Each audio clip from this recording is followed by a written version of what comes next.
I integrated the sixth grade level, and even there, they never had teachers had never had African American students before, so they assumed that you had no intellectual capacity, no ability to think, to reason, to compete, no intelligence. They really thought you were nothing more than a glorified monkey in a classroom. I hate to put it in those terms, but it's a stark reality.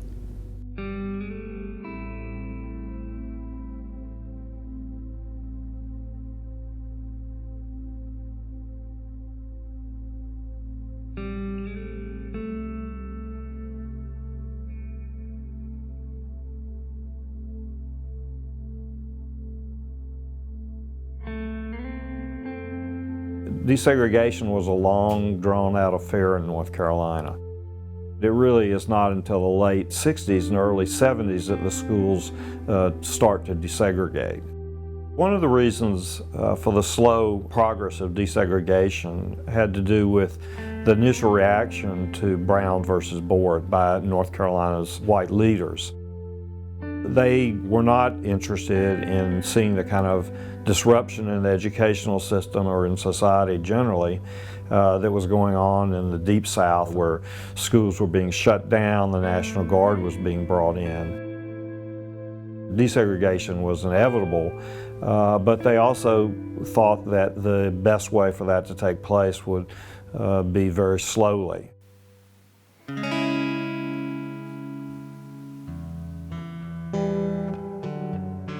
My oldest sister, Joycelyn, my second oldest sister, Andre, integrated schools here in Durham in the fall of 1959. Andre went to Carr Junior High School with Henry Vickers. Joycelyn went to Durham High that year. I witnessed through their eyes what it was like in that desegregation period. They were excellent students that had gotten excellent grades in predominantly black schools here in Durham. And when you were going into racially integrated schools, they didn't really want you to be there. There was a sister of mine who went to a restroom, and you had girls who tried to duck her head into a commode. You regularly had people who might try to trip you when you were walking, or going downstairs, or push you. Over at Carr Junior High School, they had a marching band. They decided that they didn't really want African Americans marching in the band with them, so they discontinued the marching band. They had a swimming pool over at Durham High. They didn't really like the idea of African American kids swimming in it, so they closed down the pool. A lot of intimidation of African American students, calling them names, throwing things at them, throwing spitballs at them.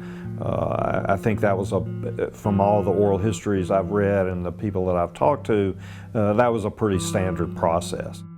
So when you were going into those classrooms, you were representing not just yourself, but your entire race. And you transformed them slowly, over time, one class at a time, one grade at a time, until they understood that you could compete as an intellectual equal and do better than them.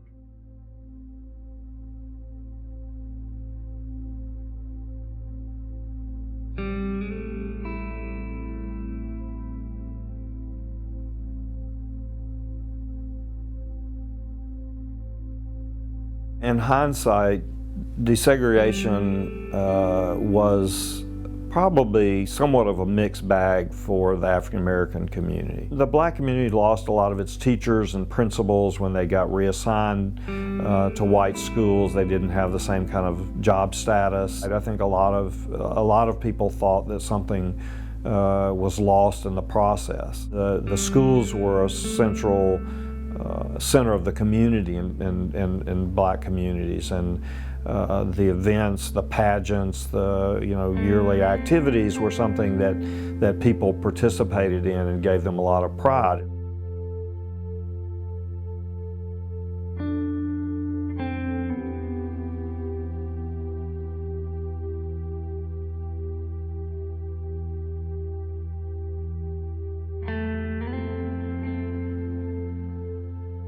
The process of desegregation, I think, was, to the extent that it happened, was a very progressive move in North Carolina. I think it broke down a lot of the tension and the mistrust and the lack of understanding. I think it gave a lot of students access to better quality education. You ask me what has changed, what is different. Today we live in a society where at least people have an opportunity to compete. The perceptions, while having changed, and glass ceilings having been broken, still have not gone far enough. So there's a lot that we can learn from success of the last 50 years. Many barriers and discrimination no longer exist, which existed then. But there's still new frontiers that remain to be challenged.